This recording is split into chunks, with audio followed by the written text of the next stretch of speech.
குரு பிரம்மா, குரு விஷ்ணு, குரு தேவோ மகேஸ்வரः, குரு சாட்சாத் பரபிரம்மா, தஸ்மை ஸ்ரீ குருவே நமக. என் அன்பு ஸ்பிரிச்சுவல் டாக் நேயர்கள் அனைவருக்கும் என் அன்பு வணக்கங்கள். ராஜ யோகம் தரும் குரு பெயர்ச்சி இது எப்படி இருக்கும்?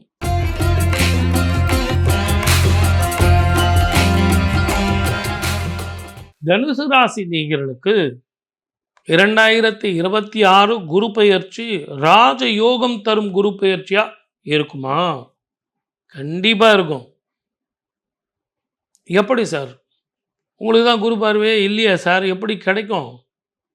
அதாவது உங்கள் ராசிக்கு இல்லாமல் இருக்கலாம். உங்கள் ராசிக்கு பக்கத்து வீடான மகர ராசிக்கு குடும்பம், வாக்கு, தனம் என்று சொல்லக்கூடிய 2ஆம் வீட்டுக்கு 7ஆம் பார்வையாக பார்க்க போகிறார் உச்சம் பெற்ற குரு. திருமண வாழ்க்கை, குழந்தை பாக்கியம், வீடு வாங்கிறது, வாகனங்கள் வாங்கிறது, ஸ்திர சொத்துக்கள் சேர்றது, வியாபாரத்தில் இதுவரைக்கும் ஏற்பட்ட நஷ்டங்கள்லாம் போய் கடன் தீர்றது, இதை விட கௌரவம் மீட்டெடுக்கிறது, பூர்வீக சொத்துக்கள் வந்து சேரும். அவனுக்கு நான் உதவுறேன், இவனுக்கு உதவுறேன், நான் அவனுக்கு பஞ்சாயத்து பண்ணுறேன், இவனுக்கு பஞ்சாயத்து பண்ணுறேன், அந்த பெருதனமே நமக்கு வேணாம். ஏன்னா குரு வந்து கெட்ட பேர் ஏற்படுத்தி கொடுத்துருவார். நீங்கள் அவருக்கு தான் சார் சாதகமாக சொன்னீங்க, எனக்கு நீங்கள் சொல்லவே இல்லை சார் அப்படின்னு பிரச்சனை வந்துடும். ஆகவே நிதானமாக, பொறுமையாக, அவசரம் இல்லாமல் உங்கள் வேலை என்னவோ அதை வண்டி பாருங்கள். கணவன் மனைவி உறவில் கொஞ்சம் விட்டு கொடுத்து போங்க. நான் சொன்னது தான் கரெக்ட், நான் சொல்கிறத மட்டும்தான் கேட்கணும் அப்படின்னு சொல்லாதீங்க. உங்கள் ஜாதகத்தை பொறுத்த வரைக்கும் மனோதைரியம் நான் சொல்ல வேண்டிய அவசியமே கிடையாது. உங்களுக்கு என்ன கோவிலுக்கு போகணுன்னு நீங்கள் கேட்குறதுக்கு முன்னாடியே நான் சொல்லிடுறேன். திருச்செந்தூர் முருகனை வழிபட்டிங்கன்னா அந்த முருகன், வெற்றிவேல் முருகன் உங்களுக்கு வெற்றியை தருவான். பல விஷயங்களில் வந்து உங்களுக்கு அன்புக்கும் பாசத்துக்கும் இயங்கக்கூடிய ஆள். குடும்பத்தில் வந்து பிள்ளைங்களாகட்டும், உங்களுடைய குழந்தைகளுக்கு வந்து படிப்பாகட்டும், திருமணமாகட்டும், குழந்தை பாக்கியமாகட்டும், அதனால் உங்களுக்கு சுப செலவுகள் ஏற்படும்.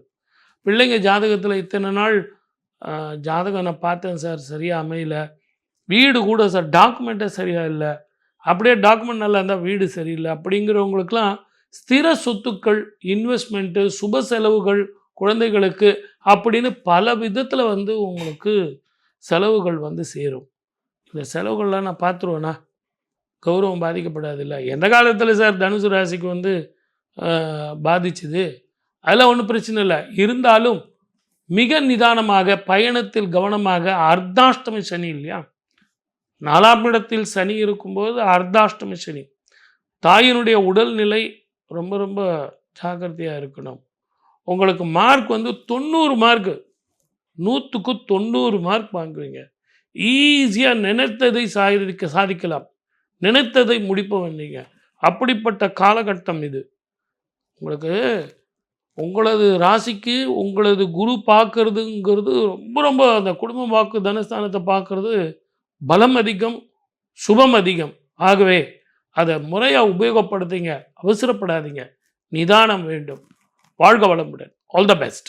2026 குரு பெயர்ச்சி ராஜயோகம் தரும் குரு பெயர்ச்சி. அது என்ன சார், குரு பெயர்ச்சி ஆகிப்போச்சு, அது என்ன ராஜயோகம் தரும் குரு பெயர்ச்சி? அது கரெக்டாக தான் டைட்டில் கொடுத்துருக்குறாங்க அவங்க. ஏன்னா இந்த ஆண்டு குரு வந்து ராஜாவாக வர்றார், அதனால தான் ராஜயோகத்தை தரும் குரு பெயர்ச்சி அப்படின்னு டைட்டில் கொடுத்துருக்குறாங்க அவங்க. எல்லாமே யோசித்து தான் செய்வாங்க.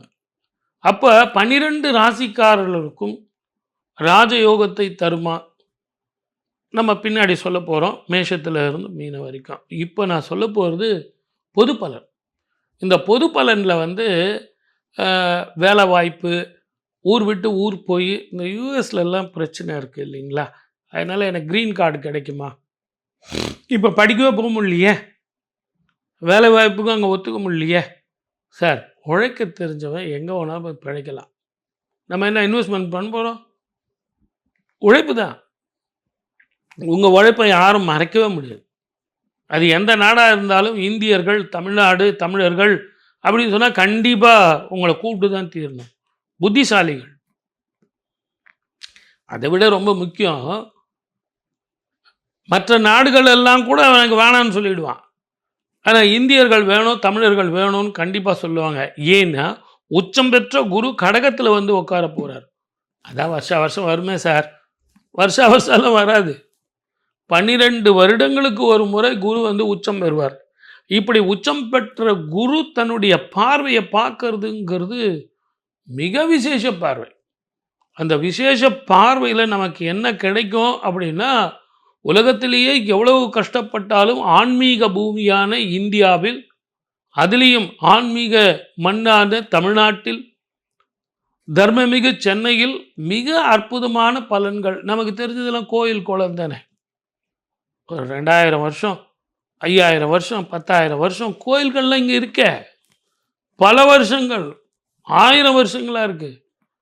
என் பாட்டன் முப்பாட்டெல்லாம் கோயில்களுக்கு போயிட்டு வந்திருக்கான். இப்படிப்பட்ட குரு உச்சம் பெற்ற காலத்துலலாம் அங்கே போய் தான தர்மம் செஞ்சுட்டு வந்திருக்கான். அவன் கற்றுக் கொடுத்த பாக்கியத்தை தான் நான் உங்களுக்கு இப்போ சொல்லிக்கிட்டு இருக்கேன்.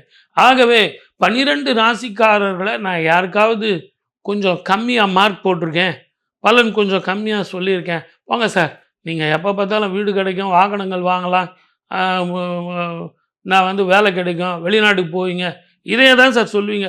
அப்போ என்ன வேணும் உங்களுக்கு? ஹிடன் ட்ரெஷர் கிடைக்கும், புதையல் கிடைக்கும், லாட்ரி சீட்டு கிடைக்கும் நான் சொல்ல முடியும். ஆனால் உழைப்புக்கேற்ற உயர்வை கொடுக்கக்கூடியவன் குரு.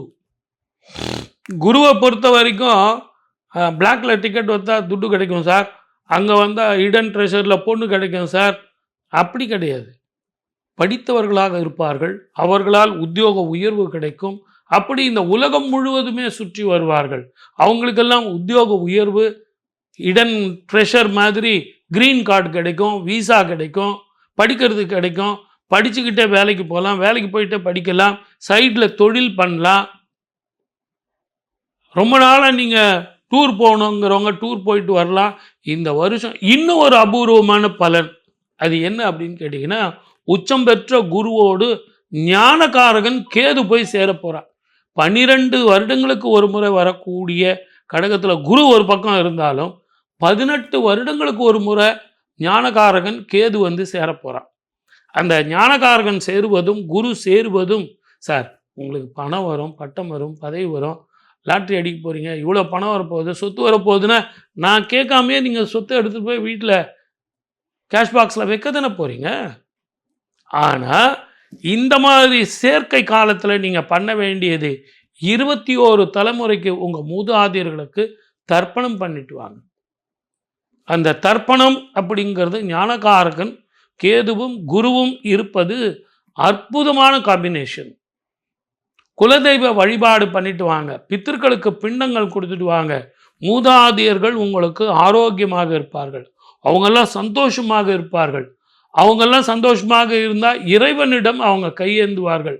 என் பேரன், என் பிள்ளை, என் மக, என்னுடைய பேரன், என்னுடைய பேத்தி, அவனுக்கெல்லாம் கிரகதோஷம் இல்லாமல் நல்லா இருக்கணும், ஆரோக்கியமாக வாழணும் அப்படின்னு இறைவனிடம் அவங்க கையேந்துவாங்க. நாமளும் இறைவனிடத்தில் கையேந்துவோம். அப்போ 2 பேரும் சேர்ந்து கை தட்டினா மிகப்பெரிய சத்தமாக இருக்கும்.